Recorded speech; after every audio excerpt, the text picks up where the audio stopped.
Good afternoon. बेटा last class पे हम लोगों ने प्रोसेस वगैरह पढ़ा था। ठीक है, तो यहाँ तक कंप्लीट कर दिया था मैंने, सेंडर और इनकोडिंग तक। ठीक, तो इनकोडिंग का मैंने बताया था इनकोडिंग कैसे की जाती है, क्या इनकोडिंग का क्या एक्चुअल मतलब होता है। ठीक, तो आज जो हम लोग उसके आगे जैसे प्रोसेस में जो और भी टर्म्स हैं, ठीक है, जैसे प्रोसेस में हम लोगों ने और भी चीज़ें पढ़ी हैं। जैसे यहाँ पे देखो, प्रोसेस में हम लोगों ने पढ़ा था कि मीडियम होता है, रिसीवर होता है, ठीक, यहाँ पे डिकोडिंग होता है, रिस्पांस फीडबैक, तो ये सब भी हम लोगों को पढ़ना है। ठीक है, क्योंकि एग्ज़ाम में जब आएगा प्रोसेस लिखने के लिए तो हमें हर चीज़ एक्सप्लेन करना पड़ेगा। ठीक, तो पिछली क्लास में हम लोगों ने यहाँ तक पढ़ लिया था। ये मैंने बता दिया था कि क्या मतलब होता है इनकोडिंग का। ठीक है, एग्जाम्पल भी दिया था रियल लाइफ में कैसे इनकोडिंग होती है, जैसे छोटे बच्चों की होती है, बुजुर्ग लोगों की होती है, ठीक है, अपने एज के लोगों की होती है। इसके अलावा जैसे अब हम बात करते हैं मैसेज की, कि मैसेज होता क्या है, मैसेज हम किसे कह सकते हैं, सर क्या होता है। ठीक, तो सर जी बताइए, कोई सर बोल। हाँ बताएं। मेरी मेरी पिछली क्लास मिस हो गई थी सर। तो फिर आगे तो सुनो, अभी मिस हो गई कोई बात नहीं। तो अभी हम लोगों को पढ़ना है मैसेज। What is message. जैसे देखो, मैसेज जो होता है ये एक वाक्य के रूप में भी हो सकता है, ठीक है, सेंटेंस के रूप में, ठीक, कोई शब्द भी हो सकता है। जैसे एग्जाम्पल के तौर पे मैं बताता हूँ, जैसे मान लीजिए आपने किसी को बोला हेलो। ठीक, तो हेलो क्या है, एक एक मैसेज है। ठीक, अपने आप में ही हेलो क्या है, एक कंप्लीट सेंटेंस भी होता है। बहुत सारे ऐसे शब्द हैं इंग्लिश में भी हिंदी में भी, जो शब्द अपने आप में ही एक कंप्लीट सेंटेंस माने जाते हैं, अपने आप में एक संपूर्ण वाक्य हैं। जैसे गुड, ठीक है, बैड, गेट आउट, ठीक, कम इन, ठीक है। तो ये सब क्या है, एक शब्द है, छोटे छोटे शब्द हैं, या एक शब्द हैं, दो शब्द हैं, सब दो शब्दों का समूह है। तो ये अपने आप में ही पूरा क्या है, एक वाक्य का रूप रखते हैं। तो ऐसे शब्द या ऐसे सेंटेंस, ऐसे वाक्य, ठीक है, इन सभी को हम लोग मैसेज के तौर पे प्रयोग कर सकते हैं। बेसिकली वो मैसेज है क्या, मैसेज संदेश वो इन्फॉर्मेशन होता है जो सेंडर रिसीवर को भेजता है। सिंपल सा एक मीनिंग है, डेफिनेशन है कि what is message. Message is a simple sentence और simple word which is sent by the sender to the receiver. ठीक, हमें इतना ही याद रखना है।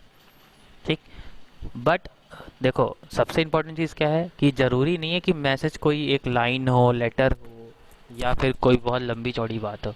Message can be in a form of written, written form में भी हो सकता है। जैसे मैंने उस दिन बताया था कि जो कम्युनिकेशन है वो ज़रूरी नहीं कि वर्बल फॉर्म में ही हो, नॉन वर्बल फॉर्म में भी होता है। ठीक है, तो मैसेज जो है वो क्या हो सकता है, ये रिटन फॉर्म में भी हो सकता है, ठीक, ओरल फॉर्म में भी हो सकता है, सिंबॉलिक फॉर्म में भी हो सकता है, और नॉन वर्बल फॉर्म में भी हो सकता है, जैसे बॉडी जेस्चर्स, साइलेंस, ठीक है, शाई sounds etcetera. Like wise for example, कहीं आप मूवी थिएटर में बैठे हो और वहाँ मूवी में कोई बहुत अच्छा सीन आए, ठीक है, जैसे एक्शन सीन आता है कोई, तो आप लोग देखते हो हुटिंग करते हैं, लोग चिल्लाते हैं, ठीक है, that is called hooting. So what is hooting, hooting is a message, जहाँ पे जो ऑडियंस होती है वो ये बताती है कि मुझे पर्टिकुलर ये चीज़ बहुत अच्छा लगा, ये चीज़, ये सीन बहुत पसंद आया, that is called as hooting. Okay, मान लीजिए आप कहीं पे लाइव म्यूज़िक देख रहे हैं या लाइव परफॉर्मेंस हो रही है किसी सिंगिंग की, तो आपने बीच में ही देखते होंगे जब कोई बहुत अच्छा गाने लगता है या बहुत अच्छा परफॉर्मेंस देता है, लोग तालियां बजाते हैं। तो तालियां बजाना क्या है, that is a symbolic form of communication. ठीक है, सिंबॉलिक फॉर्म है, कोई एक प्रकार का एक साउंड ही तो है ताली बजाना। ठीक है, अगर हम लोग और दूसरी भाषा में बात करें तो हैंड जेस्चर है, वो बॉडी जेस्चर का ही एक एग्जाम्पल है हैंड जेस्चर। ठीक है, जहाँ पे हम लोग हस्त मुद्रा जिसे हम लोग बोलते हैं, तो वो प्रयोग करके भी हम लोग मैसेज भेज सकते हैं। तो बेसिकली मेरे कहने का मतलब है कि कोई भी ऐसा रिटर्न, ओरल और सिंबॉलिक और नॉन वर्बल फॉर्म जो सेंडर रिसीवर को सेंड करता हो, जिसमें उसकी बातें समझ में आ रही हो, that is called as message. ठीक है, वो नॉर्मल कोई सिग्नल भी हो सकता है। जैसे मान लो मैंने एक एग्जांपल दिया था लास्ट क्लास में कि इन केस फॉर एग्जांपल आप एग्ज़ाम हॉल में बैठे हो, आप चीटिंग कर रहे हो, और इतने में ही जो एग्जामिनर है उसने आपको घूर के देखा। आप चीटिंग कर रहे थे, बगल वाली कॉपी में झांक रहे थे, और एग्जामिनर ने आपको वहीं पे घूर के देखा। What is this, this is a example of symbolic form of communication. ठीक है, it is a type of symbolic form. अगर हम नॉन वर्बल की बात करें तो ये क्या है, ये एक फेशियल एक्सप्रेशन है, जहाँ पे हम आंखें बड़ी करके चौड़ी करके किसी को घूर रहे हैं। तो हमें समझ में आ जाता है कि वो गुस्सा शो कर रहा है, यानी वो कहना चाहते हैं कि चीटिंग मत करो, वो गुस्सा हो रहे हैं। ठीक है, उन्होंने जबकि कहा कुछ नहीं, लिख के कुछ नहीं दिया, बट हमें समझ में आ गया। सो मैसेज जो है वो कोई भी फॉर्म में हो सकता है, ठीक। अब हम बात करते हैं कम्युनिकेशन चैनल की। सो कम्युनिकेशन चैनल बेसिकली क्या होता है? Communication channel is a type of medium. जो सेंडर होता है वो एक चैनल का इस्तेमाल करता है। चैनल मतलब जैसे हमारे घर में चैनल लगा होता है ना, घर गेट पे, वो स्टील लोहे वाला। तो चैनल बेसिकली है क्या? चैनल बेसिकली है क्या? एक रास्ता, एक वे है, ठीक, way of transportation, way of moving. तो सेंडर भी क्या करता है? एक चैनल का इस्तेमाल करता है जिसमें एक मीडियम वो सेलेक्ट करता है। मीडियम मतलब माध्यम, कि वो मैसेज वो जाएगा कैसे। जैसे ओरल फॉर्म में है, मतलब मौखिक रूप में है, तो मौखिक रूप में कैसे भेजोगे? तो ये डिसाइड कौन करता है? ये सेंडर डिसाइड करता है। और डिसीजन जब होता है तो उसके लिए कई चीज़ें ध्यान में रखनी होती हैं। जैसे अगर आपको ओरल फॉर्म में कम्युनिकेशन करना है तो आपको पहली चीज़ क्या ध्यान देनी होगी कि डिस्टेंस कितना है दोनों लोगों के बीच में। अब मान लो आप एक ही क्लास में बैठे हुए हो या एक ही कमरे में बैठे हो।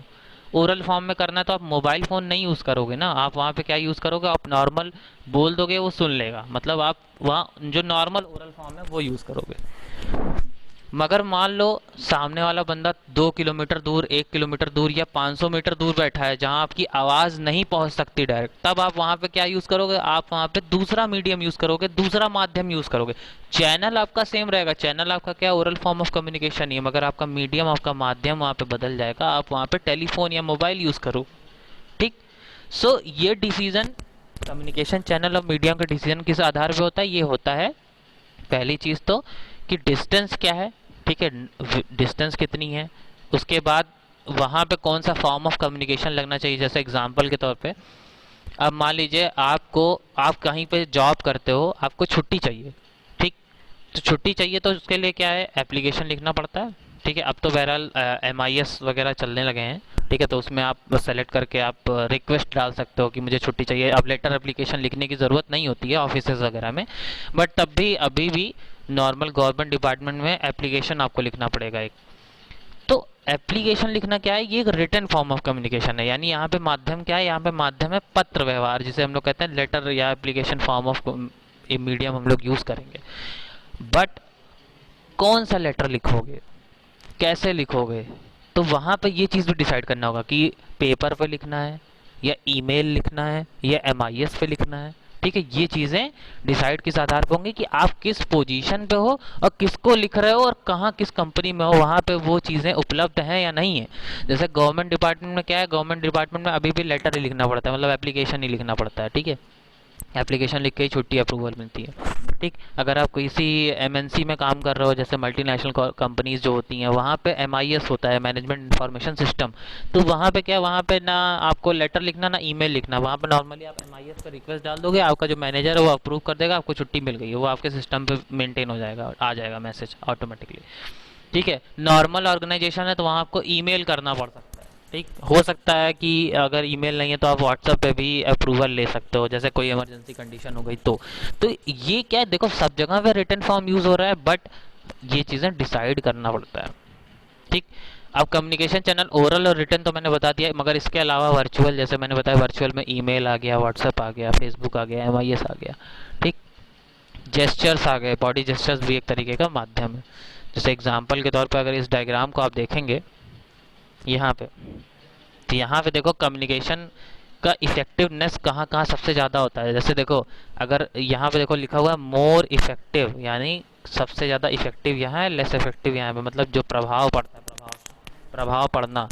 तो अच्छा, जो सबसे अच्छा मीडियम माना गया है, रिचर मीडियम क्या है? सबसे अच्छा मीडियम फेस टू फेस, मतलब आमने सामने बैठ के, ये सबसे अच्छा होता है कम्युनिकेशन में। अगर हम बात करें, कोई आपसे पूछता है सबसे अच्छा माध्यम क्या है, which is the best medium for the communication, that is face to face. Reason क्या है? फेस टू फेस में जब आप कम्युनिकेशन करते हो तो सामने वाले को आपके एक्सप्रेशंस, ठीक है, उसको फीडबैक भी प्रॉपर मिलेगा, आपके एक्सप्रेशन समझ में आएंगे, आपको उसके समझ में आएंगे, मतलब सेंडर और रिसीवर एक दूसरे के एक्सप्रेशंस को प्रॉपरली रीड कर सकते हैं, ठीक है। जो मैसेज कन्वे करना है वो प्रॉपर कन्वे किया जा सकता है, सामने वाले की नॉलेज लेवल, सामने वाले का बैकग्राउंड, सामने वाले का एजुकेशन लेवल चेक करते हुए फेस टू फेस में। मोबाइल फ़ोन पे मैसेज के ज़रिए हम कभी कभी उतना ज़्यादा क्लियरली नहीं कर सकते। दूसरा माध्यम माना गया है वीडियो कॉन्फ्रेंसिंग। ठीक। तीसरा क्या है, टेलीफोन या मोबाइल के थ्रू। ठीक है, टू वे रेडियो, ये वही है, मोबाइल फ़ोन को ही बोल सकते हैं। रिटन एड्रेस डॉक्यूमेंट, जैसे लेटर्स हैं, ईमेल है, अब इसमें और भी चीज़ें आ गई जैसे व्हाट्सअप है, फेसबुक है, वो भी इसी के अंडर में रखते हैं हम लोग। ठीक है। और सबसे लास्ट में क्या रखते हैं हम लोग, अनड्रेस्ड डॉक्यूमेंट, मतलब जो अनफॉर्मल वे में होता है, जैसे पोस्टर है, बल्क मेल है। जैसे पोस्टर मतलब क्या है, जैसे आप एडवर्टीजमेंट देखते हो, कि अब मैं आपको एग्जांपल देता हूँ। मान लीजिए कोई किसी कंपनी को अपना कोई सामान बेचना है। ठीक। तो अब वो कंपनी अगर आपके घर पे आके आपको सामान का दिखाए तो वो ज़्यादा इफेक्टिव होगा। ठीक। मतलब अगर आपके घर पे आकर के आपको सामान दिखा रही है, शो कर रही है, तो that will be more effective. ठीक है। इनफैक्ट जैसे अभी मान लेते हैं हम एग्जांपल के तौर पे, मान लीजिए कि आपने टीवी पे देखा, तो टीवी बेसिकली है क्या, टेलीविजन पे हम लोग देखते हैं। Television is example of video conferencing, जहाँ पे हम सामने वाले को नहीं देख रहे हैं, मगर सामने मतलब एज अ मार्केटिंग, जैसे आप कस्टमर हो तो आप जो है सामने वाले को देख रहे हो, मगर जो टीवी के उस तरफ हो तो रिकॉर्डेड है। ठीक है, तो हम उसको एक एग्जांपल माने। तो एडवर्टीजमेंट टीवी पे दिखाना जो है वो ज़्यादा थोड़ा इफेक्टिव होता है। अगर आप मोबाइल फ़ोन पे मैसेज के थ्रू, मेल्स के थ्रू, लेटर्स के थ्रू करोगे तो ज़्यादा। मगर जैसे पोस्टर है, बल्क मेल है, कॉलिंग है, टेली कॉलिंग है, तो वो थोड़ा सा लेसर लीनर मीडियम माना जाता है, मतलब लेस इफेक्टिव माना जाता है। ठीक है, तो ये बेसिकली मीडियम्स है। मीडियम्स की अगर बात करें तो अगर कोई पूछता है कि कॉमन मीडियम क्या है, तो वैसे तो कॉमन मीडियम दो ही हैं, one is oral and another one is written. ठीक है, दो जो है जो बिजनेस में यूज होते हैं वो ज्यादातर यही यूज होते हैं, ओरल और सर रिटन। वॉइस नहीं आ रही है, बहुत स्लो आ रही है। अच्छा, अभी भी स्लो आ रही है? आप सही है? No sir. ये तो बेसिकली क्या है, मैं बता रहा था कि जो बिजनेस में यूज़ करना है, तो बिजनेस में बेसिकली दो ही फॉर्म्स ऑफ कम्युनिकेशन ज़्यादा यूज़ होते हैं। मीडियम जो यूज़ होंगे वो है oral and another one is written. Oral आपको कहाँ कहाँ देखने को मिलेगा, आपको यूज़ करने को मिलेगा कॉन्फ्रेंसेस में, मीटिंग्स में। ठीक है, वहाँ पे यूज़ करने को मिलेगा। तो वहाँ पर आपको ज़्यादा से ज़्यादा देखने को मिलता है। ठीक है। अगर आप मीटिंग में हो, फेस टू फेस, मतलब वो भी एक फेस टू फेस का ही आएगा। ठीक है, ओरल, क्योंकि मीटिंग्स में क्या होता है, हम फेस टू फेस ही। अब जैसे अभी क्या लॉकडाउन में क्या चल रहा है, लॉकडाउन में मीटिंग्स टेलीफोन पे नहीं चल रही, टेलीफोन पे बजाय वीडियो कॉन्फ्रेंसिंग चल रही है। एज फॉर एग्जांपल अगर हम आपके क्लासरूम्स की बात करें, तो क्लासरूम मतलब क्या होता है, आप वहाँ पे फेस टू फेस पढ़ते हो, तो फेस टू फेस सबसे अच्छा फॉर्म माना जाता है। अगर हम आपको पढ़ाना चाहते हैं तो सबसे बेस्ट फॉर्म यही है कि फेस टू फेस। मगर जैसे अभी फेस टू फेस पॉसिबल नहीं है, ये कम्युनिकेशन पॉसिबल नहीं है, तो अभी हम क्या अपना रहे हैं, अभी हम वीडियो कॉन्फ्रेंसिंग, यानी जैसे अभी हम जूम ऐप पे हैं तो हम वीडियो कॉन्फ्रेंसिंग, या इसे हम दूसरी भाषा में टेली कॉन्फ्रेंसिंग भी कह सकते हैं। टेली कॉन्फ्रेंसिंग मतलब देखो, जैसे अभी हम वीडियो के थ्रू तो पढ़ ही रहे हैं, क्योंकि यहाँ पे जैसे पीपीटी चल रही है, हम अपने मोबाइल स्क्रीन पे देख रहे हैं, आपको मेरी आवाज़ भी सुनाई दे रही है। तो basically video conferencing and tele conferencing are the same. ठीक है, दोनों एक ही हैं, इसलिए डोंट बी कंफ्यूज। ठीक। तो ये मीडियम हो गए। ठीक है। अभी जब हम लोग ओरल कम्युनिकेशन पढ़ेंगे तो उसमें हम लोग डिटेल में पढ़ेंगे कि नंबर ऑफ जो मीडियम्स होते हैं ओरल कम्युनिकेशन में, वो क्या होते हैं, कितने तरीके से हम लोग कम्युनिकेशन कर सकते हैं। ठीक है।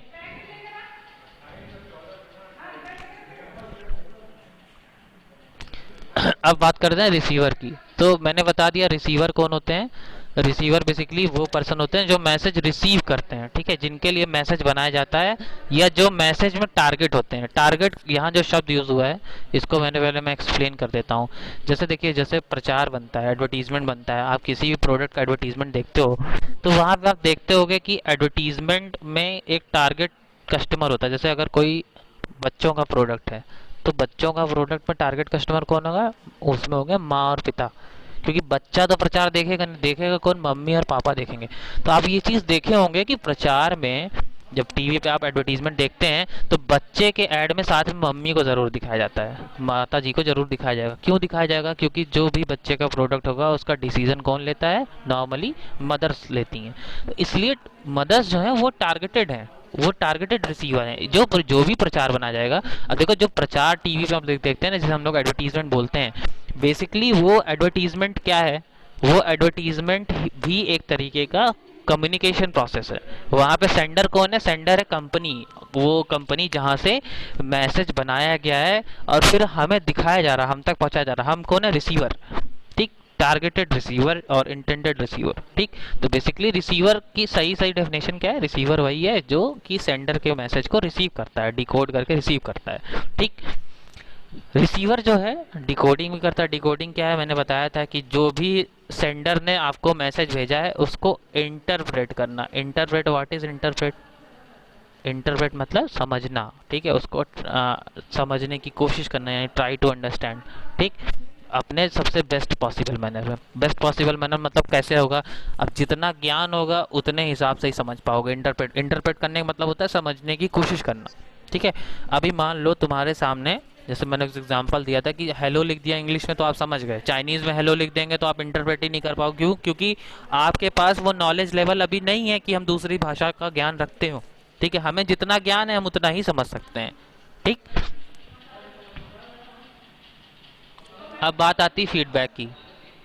तो फीडबैक क्या है? फीडबैक एक फाइनल स्टेप है। ठीक, कहाँ का? ये कौन करेगा? फीडबैक हमेशा देगा रिसीवर। किसको देगा? सेंडर को। क्यों देगा? पहले ये समझ लो, जैसे कोई भी बात आपको कोई बोलता है या कहीं पे, जैसे आप अभी क्लासरूम में ही बैठे हो, अभी आप पढ़ रहे हो वीडियो कॉन्फ्रेंसिंग या टेली कॉन्फ्रेंसिंग के थ्रू। तो टेली कॉन्फ्रेंसिंग के थ्रू जब आप पढ़ रहे हो तो आपको यहाँ पर देखने को मिल रहा होगा कि हाँ सर पढ़ा रहे हैं, हम पढ़ रहे हैं। अब जब मैं आपसे पूछता हूँ कि हाँ अगर कोई प्रॉब्लम है तो पूछ लीजिए, या समझ में आया नहीं, तो आप क्या बोलते हो? यस सर समझ में आया। या तो बोलते हो आप नो सर नहीं समझ में आया, ये समझा दीजिए। ये जो आप यस सर और नो सर करते हो, बेसिकली यही आपका फीडबैक है। फीडबैक किसके लिए? मेरे लिए। जैसे मैं सेंडर था, आप रिसीवर हो, मैं बोल रहा हूँ, आप सुन रहे हो अभी। तो जब मैं आपसे पूछूंगा हाँ बेटा ये आज जो पढ़ाया समझ में आया, तो आप बोलोगे यस सर, कोई बोलेगा नो सर। तो वॉट एवर यस सर और नो सर जो भी है, दोनों से ही मुझे फीडबैक मिलता है। ठीक है, और दोनों ही पॉजिटिव फीडबैक है। पॉजिटिव फीडबैक मतलब मान लीजिए आपको सब कुछ समझ में आ गया तो भी अच्छा है मेरे लिए, और नहीं समझ में आया तो भी मुझे मेरे लिए अच्छा है, ताकि मुझे ये पता चले कि हाँ क्या चीज़ें आपको नहीं समझ में आ रही हैं। तो फीडबैक जो होता है वो हमेशा पॉजिटिव होता है, वो कभी भी निगेटिव फॉर्म में नहीं होता, याद रखना।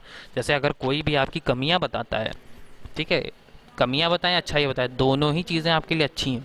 ठीक है, यानी फीडबैक जो भी कोई देगा, फीडबैक चाहे आपको निगेटिव में फीडबैक दे पॉजिटिव में, मगर दोनों हमें फीडबैक हमेशा पॉजिटिविटी में ही लेना चाहिए, पॉजिटिव में ही लेना चाहिए। कभी भी फीडबैक को निगेटिव कंसिडर नहीं करना चाहिए।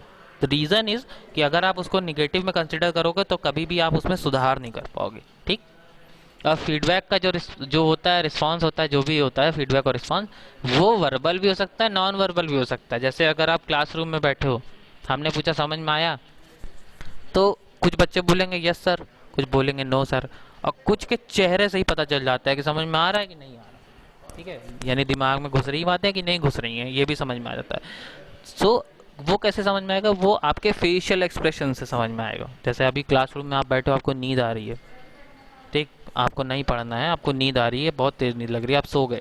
तो इसका मतलब क्या है कि मेरी पढ़ाई उतनी इंटरेस्टिंग नहीं, मतलब मैं जो पढ़ा रहा हूँ वो इतना इंटरेस्टिंग टॉपिक नहीं हो सकता है कि आपको नींद आ रही है ना। तो नींद तभी आती जब आपको इंटरेस्ट नहीं आता किसी टॉपिक में। ठीक, सो फीडबैक जो है जनरली अगर मैं बात करूं तो देखो, फीडबैक अगर आप कोई मोबाइल ऐप वगैरह यूज़ करते हो तो आपसे फीडबैक लिया जाता होगा इस फॉर्म में। ठीक है, ये जो है ये 5 स्केल रेटिंग है। ये 5 स्केल मतलब ये होता है वेरी गुड, ये होता है गुड, ये होता है नॉर्मल, ये होता है बैड, और ये होता है वेरी बैड। ठीक, जैसे अगर कोई पूछता है कि, अगर मैं पूछता हूँ कि आप मेरे पढ़ाने से आप कितना सेटिस्फाइड हो, फीडबैक दीजिए, तो आप फीडबैक इस रेटिंग पे भी दे सकते हो। ठीक है, फीडबैक लेने के और भी तरीके होते हैं, जैसे सर्वे कराया जा सकता है, ठीक, ओपिनियन लिया जा सकता है, रेटिंग करवाई जाती है, जैसे रेटिंग का सबसे अच्छा एग्जांपल यही है। ठीक, कमेंट भी हो सकता है, रिस्पॉन्सेज भी हो सकते हैं, एडवाइस भी हो सकते हैं, ये सब फीडबैक के ही तरीके हैं, मेथड्स हैं। ठीक है, तो अभी आज के लिए कुछ पूछना है इसमें से तो यू कैन आस्क। ये देखो जो अभी तक हम लोगों ने पढ़ा, मैं फिर से बता देता हूँ। बेसिकली हम लोगों ने स्टार्टिंग से पढ़ा है कम्युनिकेशन प्रोसेस। ठीक है, मैंने बताया था कम्युनिकेशन प्रोसेस बेसिकली क्या होता है। Communication process is a simple process in which sender sends a message to a receiver. ठीक, जिसमें पूरा का पूरा वो दिखता है कि किस तरीके से हम एक कम्युनिकेशन प्रोसेस को कंप्लीट कर सकते हैं। बेसिकली जो मेन मेन उसमें कंटेंट है वो है sender, encoding, message, media, decoding, receiver, response, feedback. और ये एक टर्म आता है बीच में नॉइज, मैंने बताया था noise. What is noise? Noise is any type of disturbance. जैसे आप मोबाइल से बात कर रहे हो, नेटवर्क कमज़ोर है, तो that is example of noise. आप इंटरनेट चला रहे हो, ठीक है, मैसेज के थ्रू बात कर रहे हो, व्हाट्सएप पे नेट चला जाए, इंटरनेट कनेक्शन वीक है, दैट इज़ नॉइज। आप कहीं फेस टू फेस कहीं कमरे में बात कर रहे हो, वहाँ पे शोर शराबा हो रहा है, that is also called noise. ठीक है, तो किसी भी प्रकार का कोई डिस्टर्बेंस होगा कम्युनिकेशन प्रोसेस का, that is called as noise. ठीक, ये डिटेल एक चार्ट था जिसे आप याद करने के लिए बना सकते हो, ये वाला कम्युनिकेशन प्रोसेस। ठीक, तो ये भी, और एग्ज़ाम में आपको दोनों बना देना है। अगर वैसे ये वाला जो सिंपल कम्युनिकेशन प्रोसेस ये ज़्यादा इजी है, तो आप इसको ज़रूर याद कर लीजिएगा। ठीक है, उसके बाद मैंने बताया था व्हाट इज़ सेंडर। सेंडर कौन होता है? सेंडर वो व्यक्ति होता है जो कम्युनिकेशन स्टार्ट करता है, one who start the conversation, one who start the communication process. ठीक है, जिसको मैसेज सेंड करना होता है, जो मैसेज सेंड करता है वो सेंडर होता है। इनकोडिंग बेसिकली क्या है? इनकोडिंग जो है एक तरीके के मेथड को बोलते हैं जिसमें सेंडर जो है वो अपनी इंफॉर्मेशन और नॉलेज के हिसाब से मैसेज को क्रिएट करता है, बनाता है। ठीक है, जो कि सामने वाला रिसीवर डिकोड करेगा, यानी उसको डिकोड ही करता है। मगर जो मैसेज बनाएगा उसको इस बात का ख्याल रखना चाहिए कि जिसे वो मैसेज भेज रहा है, यानी रिसीवर की नॉलेज, उसके स्किल्स, उसके परसेप्शन, उसका बैकग्राउंड, ये चेक करते हुए हमें मैसेज बनाना चाहिए। ठीक है, हमेशा जब भी इनकोडिंग करिए तो इन बातों का ख्याल रखिए कि जो सामने आपके बैठा है, जो आपकी बातें सुन रहा है, उसका नॉलेज, उसका स्किल्स, उसका परसेप्शन, उसका बैकग्राउंड, उसकी कॉम्पिटेंसीज क्या क्या है। ठीक है, उसका कल्चरल बैकग्राउंड क्या क्या है, बहुत सारी चीज़ों के ऊपर हमें ध्यान देना पड़ता है अपनी बात को रखने से पहले। जैसे मान लीजिए आप कहीं पे प्रेजेंटेशन देने गए हैं, या किसी कम आप अपनी कभी आपने सॉफ्टवेयर बनाया आगे जाकर और आप अपने सॉफ्टवेयर का प्रेजेंटेशन देने जा रहे हो, तो जब भी आप प्रेजेंटेशन देने जाओगे तो आपको ये बात पता होनी चाहिए कि आप किसके सामने प्रेजेंटेशन दे रहे हो। मान लीजिए कोई ऐसा व्यक्ति जिसे सॉफ्टवेयर का एस भी नहीं पता है कि क्या होता है, ठीक है, तो उसको फिर आपको बहुत डिटेलिंग से समझानी पड़ेगी। मान लीजिए सामने वाला व्यक्ति बहुत माहिर है इन सब चीज़ों में, तो आपको उसको उतनी ज़्यादा डिटेलिंग देने की ज़रूरत नहीं पड़ेगी, क्योंकि उसे ऑलरेडी सब कुछ पता होगा। तो हम जब भी कहीं पर अपनी बात रखने जाते हैं तो हमें पता होना चाहिए कि हमारा रिसीवर कौन है या कौन हो सकता है, उस हिसाब से ही हमें अपना मैसेज क्रिएट करना चाहिए। ठीक है, तो ये आप लोग आज नोट कर लीजिएगा, मैं इसे अभी ग्रुप पे इंडिकेट कर दूंगा, डाल दूंगा। किसी को कुछ पूछना है इससे रिलेटेड तो यू कैन आस्क एनीवन। आज के टॉपिक में कुछ पूछना चाहते हैं? No sir. किसी को कुछ भी पूछना है तो पूछ सकता है, related to feedback, responses, communication channel, medium, receiver, decoding, encoding. और देखो सबसे इंपॉर्टेंट चीज़ बेटा ये याद रखना कि ये जो नाम है, ये नाम आपको याद होने चाहिए। ठीक है, जैसे ये जो लिखा हुआ है ना, ये चार्ट सबको रटा होना चाहिए। इसमें थोड़ा सा देखो, यहाँ पे ई नहीं लिखा है, इसमें के नहीं लिखा है, तो ये चीज़ें आपको पता होनी चाहिए। ठीक है, याद रहे। ये चार्ट मैंने पहले भी बताया था, ये चार्ट बना करके रख लेना और इसको याद कर लेना। ठीक है, और उसके बाद सबके बारे में थोड़ा थोड़ा आपको पता है। जैसे सेंडर कौन होता है? One who send the message. Encoding क्या होती है? मैसेज को क्रिएट करना। मैसेज क्या होता है? ये इन्फॉर्मेशन जो हमें सेंडर को भेजनी है। ठीक, मीडिया यानी माध्यम क्या क्या हो सकते हैं? ओरल, रिटन, ठीक, वर्चुअल, नॉन वर्बल, वर्बल भी हो सकता है। ठीक है, डिकोडिंग क्या होता है? मैसेज को डिकोड करना। रिसीवर कौन होता है? One who got the message, जिसके लिए मैसेज बनाया जाता है। ठीक है, रिस्पॉन्स एंड फीडबैक। ठीक, तो feedback and response are basically the same. ठीक है, it can be in a form of verbal और नॉन वर्बल ऑल्सो। ठीक, और नॉइज़ क्या है? Noise is any type of disturbance. ठीक, तो ये जब भी एग्ज़ाम में आएगा तो इसको इस तरीके से ही लिखना है हमें। ठीक है, जैसे यहाँ पे जो चीज़ें लिखी हैं हमें पूरा पूरा लिख, अगर कोई याद कर सकता है लिख सकता है, देन इट्स गुड। अगर आप थोड़ा बहुत याद करके लिख सकते हो तो भी कोई दिक्कत नहीं है। ठीक, डायग्राम बना दोगे तो नंबर अच्छे मिल जाते हैं। और ये क्वेश्चन हर साल आता है, एवरी ईयर। इस साल भी आएगा कि एक्सप्लेन द कम्युनिकेशन प्रोसेस, तो हमें यही पूरा एक्सप्लेन करना होता है। 15 नंबर का क्वेश्चन होता है। ठीक है, सो एनीवन, यस सर। किसी को और कुछ पूछना है? No sir. Okay, so I am ending the class. मैं ये पीपीटी डाल दूंगा ग्रुप पे, और बाकी जो लोग हैं अपने नोट्स वगैरह इसी से कंप्लीट कर लीजिएगा। ठीक है, पूरा कम्युनिकेशन प्रोसेस लिख लेना जितना भी इसमें लिखा हुआ है। Yes sir. Okay, thank you.